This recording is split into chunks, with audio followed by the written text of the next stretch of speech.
commentary, I often say that American culture had as much to do with bringing down the Cold War as the U.S. and Russia aiming nuclear weapons at one another. So when we got an advance copy of this very interesting new book, I was really excited because it ties right into that. The book is called Rocking Toward a Free World, and it's about how one man survived in Hungary during the Cold War 1960s. And how he survived? Rock and roll from the West. Renowned diplomat Andras Simonyi writes in his new book, Rocking Toward a Free World, when the Stratocaster beat the Kalashnikov, that he was very much inspired by rock music from the West. Simonyi says that he was a very big fan of the protest music coming out at the time, and he wanted to form a band. He did that and became part of the rock music scene in Hungary. That's where I'd like to welcome in Andras Simonyi. He also served as Hungarian ambassador to the United States, from 2002 to 2007. Ambassador, welcome. Thanks for being here. Thank you. You know, I was very excited. I got the hardcover this morning. Thank you very much to my office here at Newsmax. But I often say on the show that McDonald's in Moscow and Levi's jeans had as much to do with bringing down the Berlin Wall as did mutually assured destruction. Got your advance copy a few months ago of this book, started to read it, and I said, wow, this really does hit home. This Western pop culture influence, when it started to weave among the young people in these Cold War satellite nations, really had a tremendous influence, didn't it?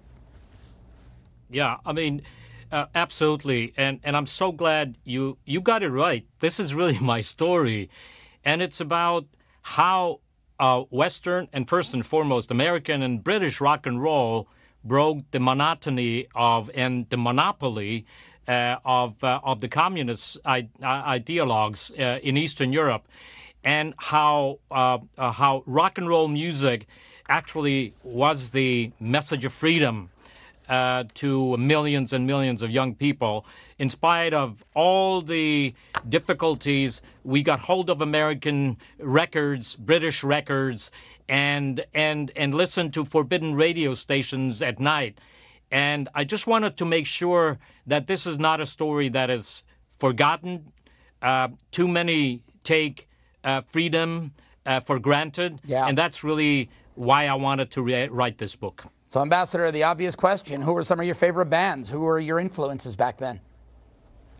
Well, hands down, it was Traffic and Steve Winwood, my inspiration, who later became a very good personal friend. I just thought that it was, he really was the interpreter of my feelings. And, you know, songs like Mr. Fantasy and all these great songs he wrote. So it's Steve Winwood. So, no, do you think that modern day, current day, we can see music have the same effect in nations like North Korea as their curtain cracks open a little bit and a little bit of Western culture seeps in? Very, very much so. I think there's something about music that speaks to the heart and the mind at the same time. Honestly, nothing is as powerful as this music, and it is also very accessible.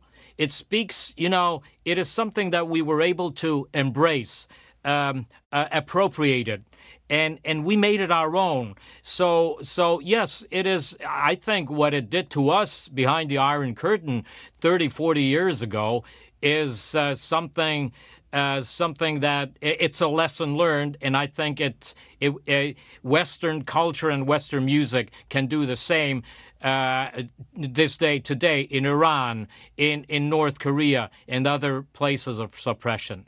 We only have about a minute left, but to me it's always, I'm a big classic rock fan. The genres that you enjoyed, I enjoy.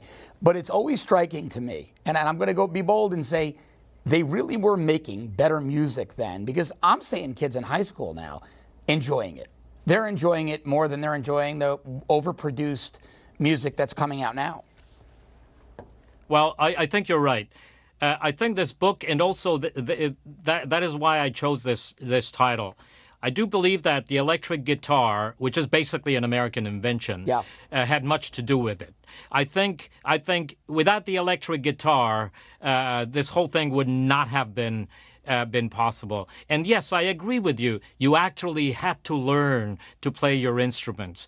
The people I grew up with, I myself, we spent hours and hours and hours learning our instrument. And, you know, every day it got better. I think that's part of the story I'm telling. Yeah. And I think the quality of the music, yes, I would argue, yes, young people today should go back to the source. If they want to make really good rock music today, they should be listening to our music. The book is called Rocking Toward a Free World. Ambassador Andras Simonyi. Great.